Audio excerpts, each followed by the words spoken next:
everybody? Welcome to the Sports Grind Season 3, Episode 17. My name's Tyler Wargo, and we're finally back, and a lot has happened. Going with the NFL Divisional round, a lot of news and rumors, and NBA is getting interesting as we were not on air last week. So we're finally back here, and a lot of games went past, so we're going to be getting right into it. So without further ado, let's get right into it.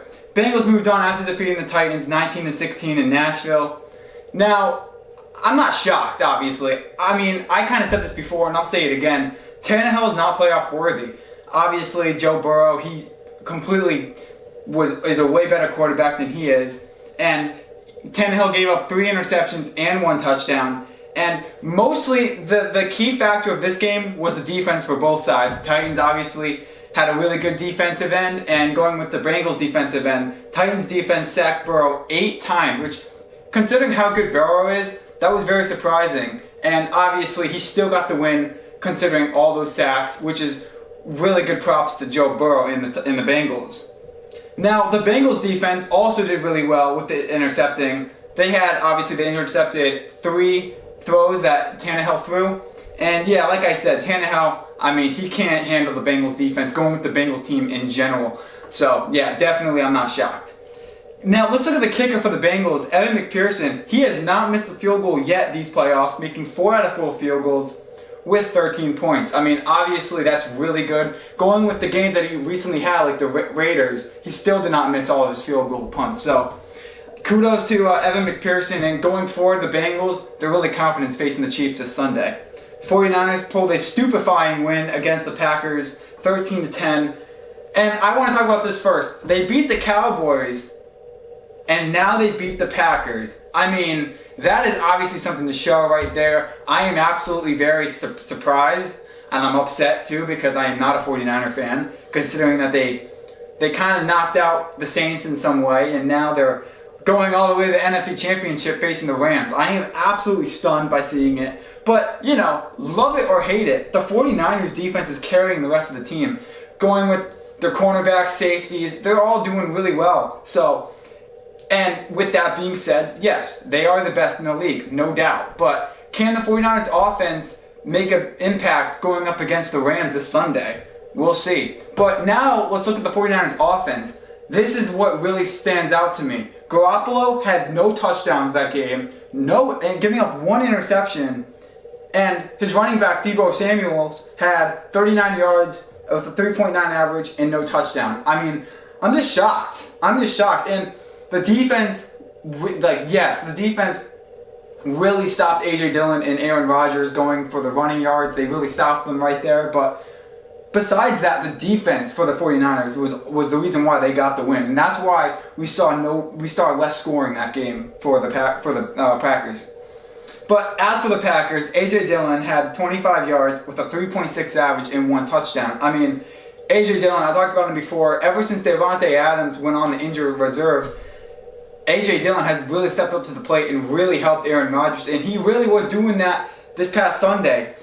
So, I mean, I find it surprising. I know a lot of you guys think it's very surprising, but 49ers, I mean, they can't win against the Rams this Sunday. If they win against Matthew Stafford and the Rams this Sunday, I would just have no words. I have no words. It happened, but I don't think they're going to beat the Rams this Sunday, so. Now, the question is a lot of Packers fans are asking, and the whole NFL world is asking, is Aaron Rodgers done after failing to attend the Super Bowl? Obviously, he played for 13 years. He played for a long time for the Packers. A lot of people want to say he's not going to retire, but he's going to go on other teams. No. He is meant for Green Bay. If he's not going to play for Green Bay anymore, he might as well retire. I mean, he came very close to going into the NFC Championship. He failed to do it. And do I think he's done?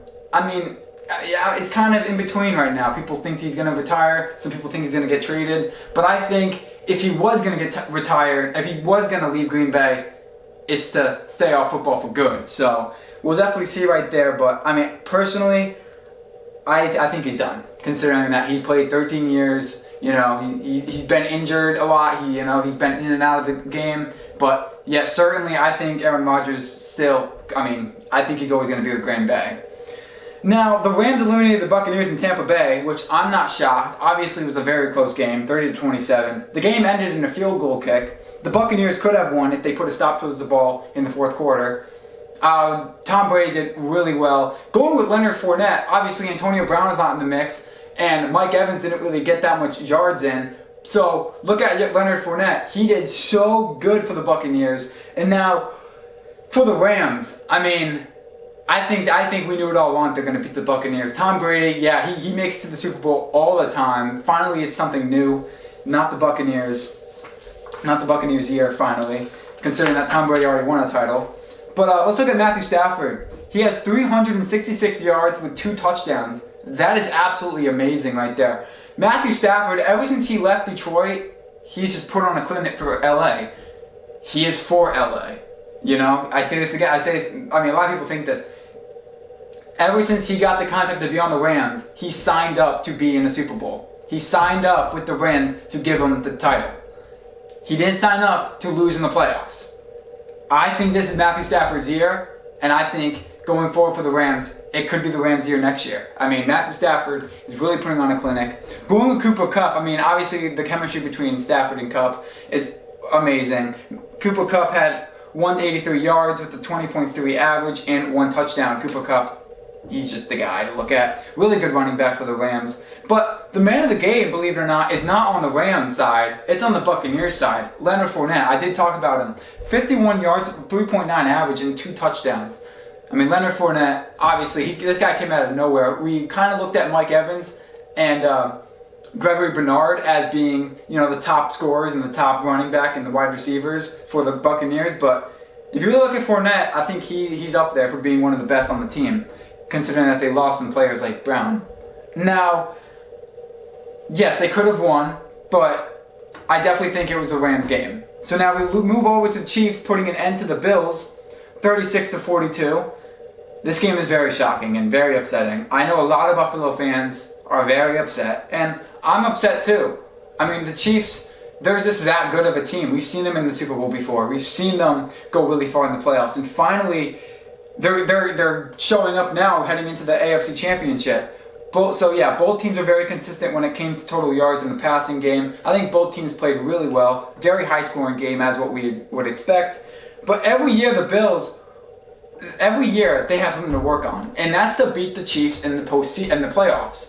They're not. I mean, they do so well in the regular season, and then when it comes to playoffs, it's always the Chiefs that are putting an end to them. I feel so bad. Just last year, I remember seeing that picture of Stephon Diggs looking at the Chiefs winning the AFC Championship, and they were heartbroken. They were upset, and I don't blame them. So finally, Josh Allen and Stephon Diggs, they step back up to the plate to bring some revenge, and they fail. They lose again. It's upsetting, and I honestly think that if they constantly work on the offseason, beating the Chiefs, learning how they play, learning the running game that the Chiefs had, building up a good defense, so that when because I'll tell you right now, they're definitely going to be facing off next year. So definitely always can work on beating the Chiefs. Just that one team that's holding them back. Now, there's a huge question in the league right now, and I certainly want to answer this. Should the overtime rules be changed by having both teams have possession of the ball? Because obviously, Chiefs won the coin toss, which led them to go across the field and score. I bet you, if the Bills had possession in overtime, the Bills could have either tied the game or they could have just won, fair and square. But they didn't, because they lost the coin toss. And we see this a lot around the league, about how overtime can really screw some players up, either with them with the other team winning and the other team losing because they lost the coin toss.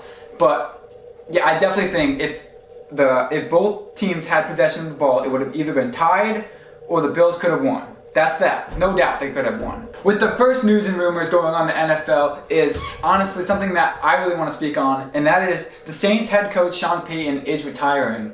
I mean, I am very shocked. Yes, people would say, oh, are you upset? Like, are you whatever? I'm not really that upset. I don't blame the guy. The guy should leave the Saints, considering that the Saints this is starting from this season and on, it's built up for them. They know they're not gonna make the playoffs even next year. They know that they gotta build up their quarterback. And Sean Payton, with all the years of him coaching the Saints and working with Drew Brees, he kind of wants out, because the Saints right now, they're already in a mess with injuries and everything. So Sean Payton just wants to step out and retire. I don't blame him for that.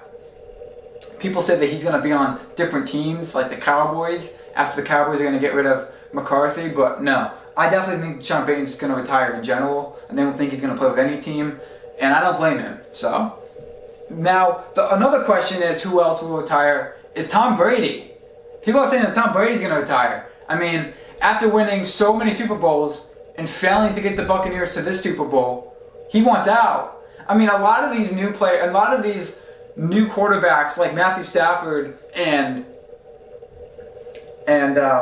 Dak Prescott, they're taking over the league. Tom Brady has played with the Patriots for so long and played with the Buccaneers for almost 2 years now and it's kind of crazy to look at it, but I definitely think Tom Brady, he should retire. I mean, he's won so many Super Bowls, considering that these rookies are coming in. He's used to playing with the old players and everyone, but a lot of quarterbacks are retiring, and Tom Brady is really determining his future right now. So it's still on the wire. People say that he's going to retire because of his family. He wants to take care of them more than pay attention to football. I don't blame him. Going with Sean Payton retiring, I don't blame him. A lot of these guys are old. Now, Ben Roethlisberger has retired, which I'm not shocked. Another veteran quarterback, which is retiring. I'm not shocked that he's gone, considering that the Steelers are they're so bad. They got Claypool, but that's really about it, honestly, for the Steelers. And yeah, now that Roethlisberger is leaving Pittsburgh, Steelers are no different than the Saints build-up team. Vikings are working to hire Browns head coach Kwesi Adolfo-Mensah after the recent fire of Mike Zimmer. Yes, I know back when Mickey was on the show, he was talking about how the Vikings just need a new coach. They're really good offensively and defensively, but when it comes to head coaching, the Vikings, they need a new coach. So I definitely think this is a good move. But the main question is, what is Kwesi Adolfo-Mensah actually going to do with the Vikings? Obviously, he's going to make some new switches to the team. Maybe he's going to get a new quarterback. Maybe he's going to get a whole new defensive end. We'll see. But maybe going forward with the Vikings, with this new coach, maybe it could put the Vikings in a good position for next season. Now we take you over to NBA action from yesterday, Thursday night. Lakers took the L in Philadelphia against the 76ers, 105-87. I'm not shocked. A lot of people like me are very shocked that they're doing this bad. I talked about it before. This is not their season. They're not going to the playoffs. Even when they have a fully healthy lineup, I know James was not in the lineup last night, but when they have everyone else in the roster healthy and playing as good as they can, still not getting the wins, it's really showing that the Lakers are just not having a good year. Now, Lakers' record is 24-25, which is very consistent. And as for the 76ers record, they're 29-19. Obviously, the 76ers are going to have high hopes for the playoffs. Now, let's talk about the Lakers for a second. Los Angeles just needs a lot of improvement this year.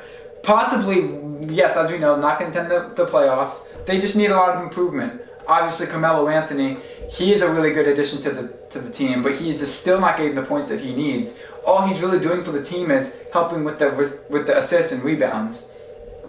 But who are the Lakers relying on? And that's the question. They're kind of relying on AD and Westbrook right now to stay healthy at this point. If those guys are out, then the whole team's not going to get wins at all. They're on a complete losing streak right now, and I think if they don't improve with AD and Westbrook, going with Carmelo Anthony, it's going to look bad even for the future. So I definitely think it's a build-up year for them as for improvement. And yeah, I looked at the turnovers that the Lakers had. Tons of turnovers. So obviously the passing game is not working out for them. They need a whole new defense. They need a whole new play style. And that's just going forward from now. Warriors took the dub, beating the Timberwolves 124-115. Man of the game was Karl Anthony Towns with 12 rebounds, 6 assists, and 31 points. Obviously, Karl Anthony Towns, that guy, yes, he's been in the league for about 3-4 years now, but he's still young. This guy is definitely going to be staying with the Timberwolves going forward. Really good center, really good with the rebounds, really good with the assists. I definitely think this guy is carrying the Timberwolves right now. But let's not look at just Karl Anthony Towns. Let's look at the rookies now on the Timberwolves. Pay attention to Anthony Edwards and Jaden McDaniels. They all had a combined total of 20 points. And going forward, those guys working guard is really good right now. I mean, their passing is what's putting the points on the board. Now moving to the Warriors being fully healthy. They are fully healthy now, and they obviously are going to be playing a huge role in keeping their 4-game streak alive, and they definitely can do so. I definitely think they can go for 10-game streak with the rate they're going. Andrew Wiggins, who is still young, Klay Thompson, who is back, Stephen Curry, who's just not missing a shot. It's just all working out. The rookies and Steph Curry and Klay Thompson combined is really good.